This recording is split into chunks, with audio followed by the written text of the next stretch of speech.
Number one rule of Wall Street.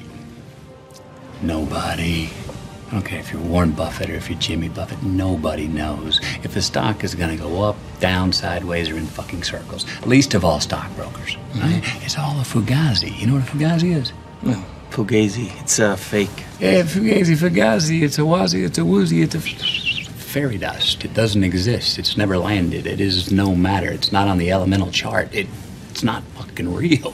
Right. All right. Right.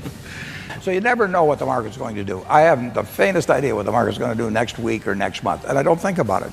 I don't know what farm prices are going to do next month. You know, I mean, you've got to focus on where it's likely to be in 5 years or 10 years, and you can't predict market fluctuations. And if you think you can, you know, you get in trouble.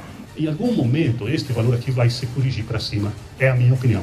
Vai ser esse ano? Não sei. Vai ser amanhã? Não sei. Vai ser daqui a 5 anos? Não sei. E não há quem, qualquer analista, esse cara que não tem nada para fazer fica escrevendo aí, não sabe nada. Se analista fosse bom, eles eram ricos, eu pobre. Claro, sabem tudo, escrevem sobre tudo e não acertam, e não são os pobres, que ganham salários baixos. Ou vocês conhecem algum analista rico? Vocês conhecem algum? Aliás, vocês conhecem algum operador do mercado rico? Ficou rico? O cara que fica todo dia na frente da tela operando, comprando e vendendo todo dia. Pestana, você conhece alguém? Américo, você que tem mais anos no mercado que eu, conhece algum?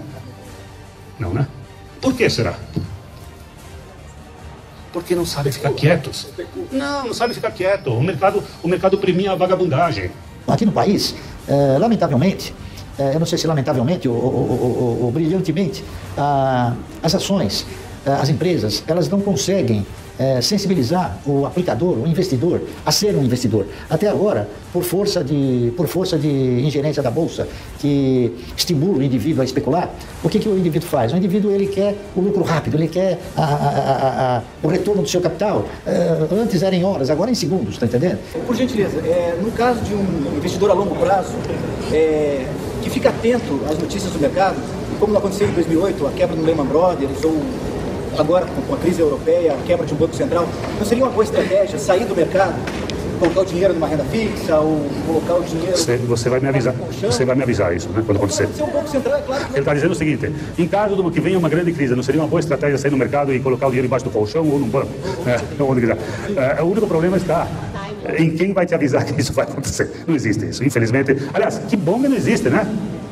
Senão não tinha graça, né? Era o matemática, ciência exata, né? Mas não é. O mercado premia quem não faz nada. O mercado premia quem faz o dever de casa, avaliando os balanços e sabendo das empresas. Agora, esse negócio de, por exemplo, grafista. Vocês conhecem algum grafista rico? Eu conheço um único cara que ganha dinheiro com gráfico, que é o cara da Enfoque lá, o nome dele, o Aruda. O Botelho lá, o Aruda, né? O único cara que eu conheço, ele ganha dinheiro vendendo o serviço, né? Isso aí, da Enfoque. Na verdade é o seguinte, o gráfico, porque está o IFR puxado, o candelabro chinês, não, candelabro japonês, Bollinger. Bollinger bom é a champanhe, né? Gráfico de Bollinger, cabeça, ombro, cabeça. Tem todas as posições do Kama Sutra. Então, o que eu tento desenvolver, o que eu tento mostrar, é que ninguém deve ter medo de comprar uma ação se ele o fizer com a finalidade de investir, não com a finalidade de especular.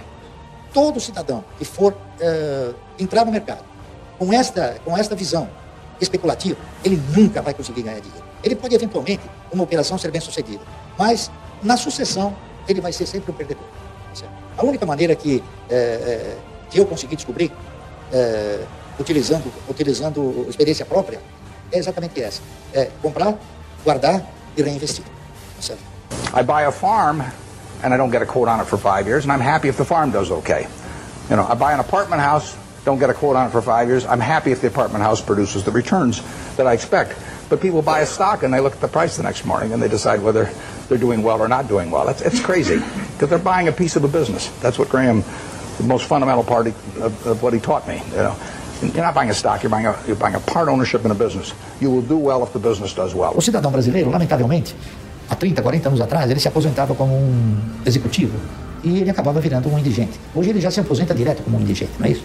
Então a gente foi cultuando a ideia de que havia necessidade de você formatar um posicionamento previdenciário que fosse mais generoso do que aquele que o Estado pudesse eventualmente te oferecer.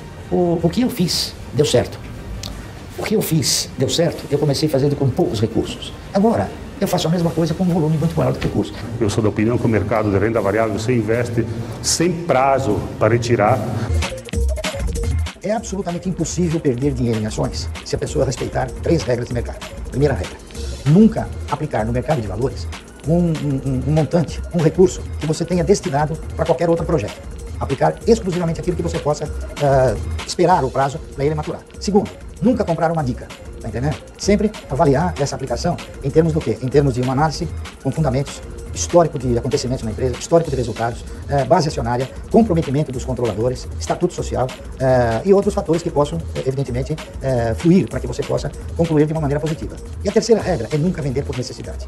As pessoas, às vezes, acabam conquistando determinados resultados e acabam desviando para a compra de outros lazeres, outras coisas, né? Então você acaba vendendo por necessidade, e vender por necessidade, nunca você vai fazer um negócio racional, certo? E com relação a critérios, você tem que seguir 2 critérios. Primeiro, você tem que ter disciplina. Segundo, paciência. Se você exercitar esses fatores que eu acabei de enumerar, dificilmente você vai perder em ações.